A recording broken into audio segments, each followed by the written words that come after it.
2017년 1월 미국 서남부의 애리조나주에 사는 여성 제클린 에이드는 온라인 미팅 사이트를 통해 한 남성, 벤을 알게 되었습니다. 서로 호감을 가지고 연락을 이어가던 두 사람. 2017년 7월 6개월 만에 드디어 첫 만남을 가졌는데요. 그런데 데스티니, 드디어 나의 운명을 만났어. 이후 제클린은 벤에게 적극적으로 대쉬했는데요. 그런데 제클린, 미안하지만 우린 인연이 아닌 것 같아. 이제 그만 연락하자. 벤은 제클린의 마음을 이렇게 거절했는데요. 자, 도무지 벤을 포기할 수 없었던 제클린. 난 당신을 사랑해. 날 떠나지 마. 하지만 반응이 없자 제클린은 점점 무서운 집착을 보이기 시작했습니다. 날 살인자로 만들지 마. 당신의 로 할 거야. 네 로 만든 초밥을 먹고 젓가락을 만들 거야. 끔찍해. 말이 너무 무섭잖아요, 이거는. 아주 입에 담기도 어려운 이런 끔찍한 협박 메시지를 계속 보낸 제클린. 아니, 근데 일상생활 힘들지 않나요, 저러면? 이 정도 되면 이제 범죄의 영역입니다. 신고해야죠. 그런데 2018년 4월 출장 때문에 외국에 나가 있던 벤은 무심코 휴대폰으로 집 내부 CCTV 화면을 보다가 큰 충격에 빠지게 되는데요. 아니, 뭐야. 저 여자가 왜 우리 집에 있는 거야? 그의 집 안에 제클린이 있었던 겁니다. 집을 어떻게 알고 들어와요? 이게 자기가 출장이 아니라 집에 있었어 봐. 아이고야. 자, 제클린은 마치 본인의 집인 듯 냉장고도 열어보고 침대에도 눕고 샤워도 하는 아주 집안 곳곳을 활보하고 다녔는데요. 결국 제클린은 벤의 신고를 출동한 경찰에게 체포되었습니다. 그런데 경찰 조사 중 밝혀진 충격적인 사실. 그녀의 차에서 도충용이 발견된 것입니다. 진짜 하려고 그런 거야? 이 여자는 진짜 그런 생각이 있었던 거야? 와. 자, 그리고 스토킹 기간 동안에 벤에게 보낸 문자 메시지 수가 놀라지 마십시오. 하루 평균 500여 건에 달한다. 하루 종일 문자만 보냈네. 아무것도 안 하고. 500건은 칠 시간도 없겠다. 네. 총 메시지 수를 합하니 무려 16만 건이었다고 합니다. 마지막으로 더 뒷목 잡을 내용이 있는데요. 이후 제클린은 한 인터뷰에서 너무나도 과한 집착이 아니었냐라는 기자의 질문에 원래 사랑은 지나친 거다. 내가 미친 걸 인정하지만 그를 너무 사랑해서 그랬다라는 말을 했다고 합니다. 지금도 그녀는 본인의 잘못을 모르고 있을까요?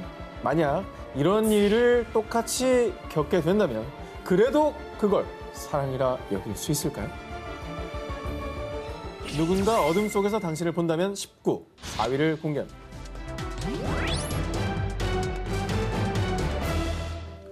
영국 버밍엄에 사는 새아이의 엄마 줄리. 그런데 2019년 11월 어느 날 그녀는 아버지의 전화를 받고 큰 충격에 빠지고 말았습니다. 아버지께서 누군가로부터 딸 줄리의 나체 사진을 받은 겁니다. 아빠한테 그런 걸 보내. 아유, 아빠한테요? 이거 정말 너무 몹쓸 짓 아닙니까? 이 끔찍한 사건의 시작은 약 한 달 전 2019년 10월로 거슬러 올라갑니다. 줄리는 언젠가부터 길을 걷거나 마트에서 장을 볼 때 심지어 집 앞에서도 자신을 따라다니는 섬뜩한 시선을 느꼈습니다. 그녀를 지켜보던 시선의 주인공은 28세 남성 덴버 홀트. 저기요, 왜 자꾸 절 따라다니시는 거죠? 당신을 사랑하고 있어요. 제 마음을 받아주세요. 우연히 알게 된 남성 덴버가 줄리를 계속 따라다니며 스토킹해온 겁니다. 그녀를 좋아한다는 이유로 말이죠. 하지만 줄리는 그에게 마음이 전혀 없어 고백을 거절했습니다. 그러자 감히 날 거절해? 가만 안 둬. 그는 줄리를 강제로 납치해 무자비하게 폭행했고요. 그리고 줄리가 기절을 하자 그때 나체 사진까지 촬영해 놓은 겁니다. 정말 어떻게 해야 되냐, 진짜. 그게 좋아하는 거야? 이게 뭐 좋아한다며 말이 됩니까? 안 좋아해도 저러면 안 되고요. 스토킹한 것도 모자라서 이제 폭행하고 납치까지 정말 인간 쓰레기네요, 진짜. 이후에 덴버는 경찰에 체포됐는데요. 그런데 보석으로 풀려난 덴버. 돈 준다고 풀어서? 반성은커녕 너 다른 남자 만나면 내가 다 죽여버릴 거야. 줄리에게 협박성 메시지를 하루에 100건 이상 보냈다고 합니다. 그리고 정말 극악무도하게도 자신의 말을 듣지 않으면 나체의 사진을 가족들에게 다 뿌린다며 협박까지 일삼았고요. 그러더니 결국 그의 가족들에게 나체의 사진을 전송하고 인터넷에까지 올려버린 스토커 덴버. 정말 이게 피해자잖아요. 2차 가해가 너무 심하게 주어진 겁니다. 이게 줄리로서는 얼마나 또 수치스럽고 씻을 수 없는 평생의 상처를 남긴 거라고밖에 볼 수 없을 것 같아요. 누군가 어둠 속에서 당신을 본다면 싶고 3위 공개합니다. 이제 세 명 다 하나씩 자, 남아 있죠. 누군가는 퇴근이 남겨져 있죠. 그건 바로 당신입니다. 축하합니다. 크로라고. 잘 가오. 2012년 11월 일본의 남서부 지역에 위치한 즈시에서 정말 끔찍한 살인 사건이 발생했습니다. 한 가정집에서 30대 여성 미요시 리에가 싸늘한 주검으로 발견이 된 건데요. 자, 무슨 일이 있었던 건가요? 집에 누가 침입했나? 자, 이 끔찍한 사건의 시작은 8년 전으로 거슬러 올라갑니다. 2004년 리에는 한 배드민턴 교실에서 만난 코즈츠미 히데토와 교제를 하였는데요. 그런데 2년간 연애를 하다 리에가 이별을 고하자 히데토는 누구 마음대로? 난 이렇게 힘든데 너만 행복해지는 건 절대 용서 못해. 자, 그러더니 시도 때도 없이 전 여자친구인 리에에게 끈질기게 연락을 하며 괴롭혔습니다. 이에 참다 못한 리에가 경찰에 신고하자 다행히도 그는 더 이상 리에에게 연락하지 않았는데요. 멈춰야죠. 예. 그만해야지. 그럼요. 자, 그런데 말입니다. 시간이 흘러 2011년 무렵 섬뜩한 문자 메시지를 받은 리에. 날 두고 결혼해? 이 배신자, 널 죽여버리겠어. 그동안 잠잠했던 전 남친 히데토의 협박 문자가 온 거였습니다. 리에가 3년 전 2008년도에 결혼을 했는데 전 남친, 아니 스토커 히데토가 뒤늦게 결혼 사실을 알고 격분을 했던 겁니다. 그때부터 하루에 100건이 넘는 문자 메시지를 보내며 집요하게 리에를 스토킹한 그렇게 히데토의 스토킹에 시달리던 리에는 또다시 경찰에 신고했는데요. 이때 리에가 경찰에게 신신당부를 했던 한 가지. 히데토에게 제가 어디 사는지는 절대로 밝히지 말아주세요. 자, 결혼 사실은 알게 됐지만 사는 곳까지 알게 되면 어떤 해코지를 할지 몰라서 신신당부를 했었던 거죠. 그런데 당신을 즈시에 거주하는 미요시 레이를 협박한 혐의로 체포하겠습니다. 야, 미치겠다. 미치겠다. 경찰이 체포장을 읽는 과정에서 스토커 히데토에게 새로운 주소의 일부인 즈시 그리고 남편 성으로 바꾼 리의 새로운 성 미요시까지 공개하고 만 거였습니다.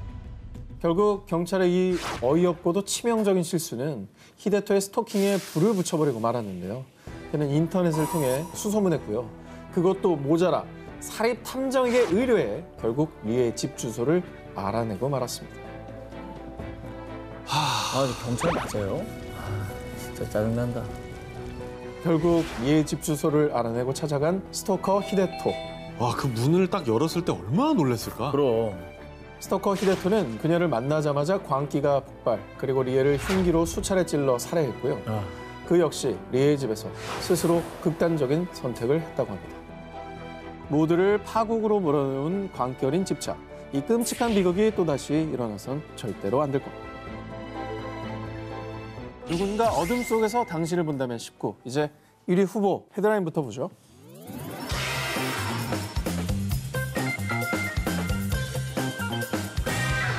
(2016년) 독일 북부 하노버의 한 거리를 지나던 20대 여성 미용사 바네사 윈스터만. 그런데 갑자기 한 남자가 윈스터만의 앞을 가로막더니 그녀의 얼굴을 향해 정체모를 액체를 부었습니다. 네. 곧바로 얼굴이 찢어질 듯한 고통을 느낀 윈스터만. 남자가 든 액체는 다름 아닌 염산이었습니다. 그래. 염산 테러를 당하게 되신 거잖아요. 그렇죠. 어떡해. 정말 악마입니다, 악마. 이후에 윈스터만은 곧바로 병원으로 이송돼 치료를 받았는데요.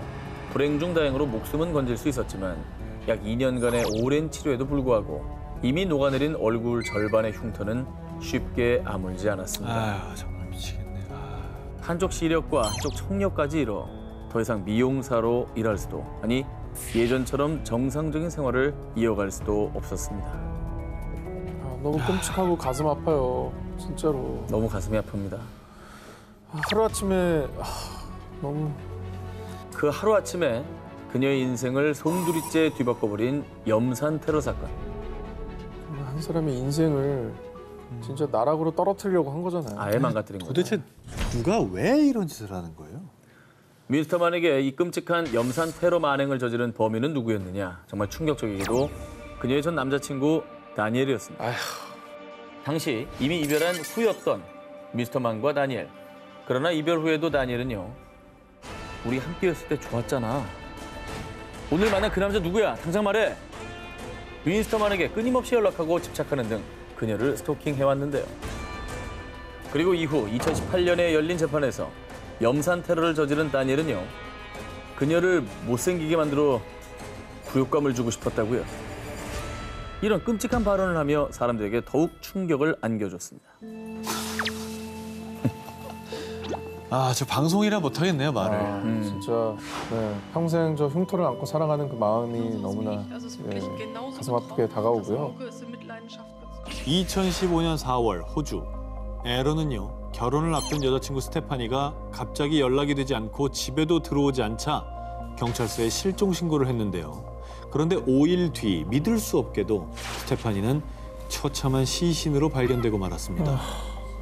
행복한 미래를 그리던 예비 부부에게 닥친 불행. 호주 뉴사우스 웨일스주의 한 고등학교에서 영어 교사로 근무하던 스테파니. 그녀는 곧 있을 결혼식으로 며칠간 수업을 할 수 없게 되자 부활절 연휴에 학교에 출근해 미리 대체 수업 준비를 했는데요.